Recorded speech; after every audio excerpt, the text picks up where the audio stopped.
مولانا شمس الحق افغانی رحمه الله تعالی و تبارک، مولانا احمد علی لاہوری رحمت الله علیه ته وی چې یاره د کشف یو جلک پکار و راځه بوتله جمعات ته بوتله ده جمعات دروازې نه چې ننوتی دي په دې مخې ورته لاس واله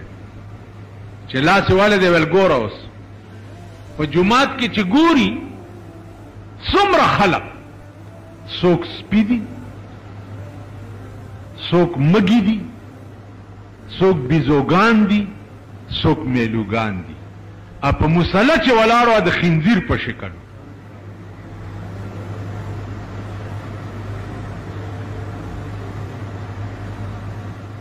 بیا ورته په مخلاص وویل ویل ابھی یقین آ گیا ویل ایسا ویل چلو میرے ساتھ بیا دیرے تا بوتلو په لاهور کې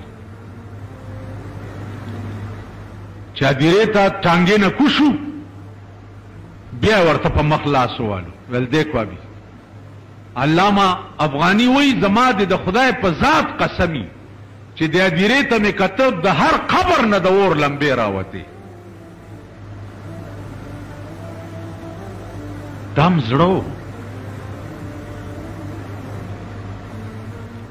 ما ته تپوس وکړو ما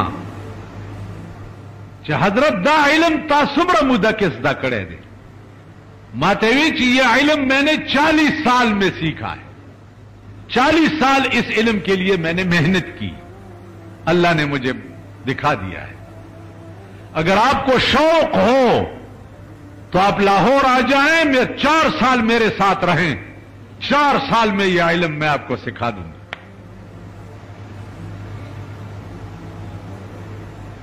عزیزانو دا د دنیا واقعات دي پسترګو لیدلې شوي دا ورته پته لګېدلې ده یو سړی راو داسې وکتو چې وکتو ورته داسې وکته مرګرو ته وی چې سړی ژوندی دی او ځان ته دیندارم وایي او دی ژوندی یم خو دنه په ژوند ایمان سلب شوی دی دکې ایمان نشته دی به بې ایمانه د دنیا نه تېرېږي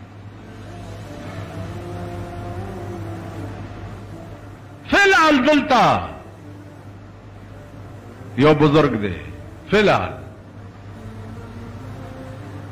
تیر ورځو کې ما ته وی چې په لاره روان یم څوک راته سپي ښکاري څوک راته څه ښکاري وی خدای ته مې دعا وکړه چې دا خبره مانه لرې کا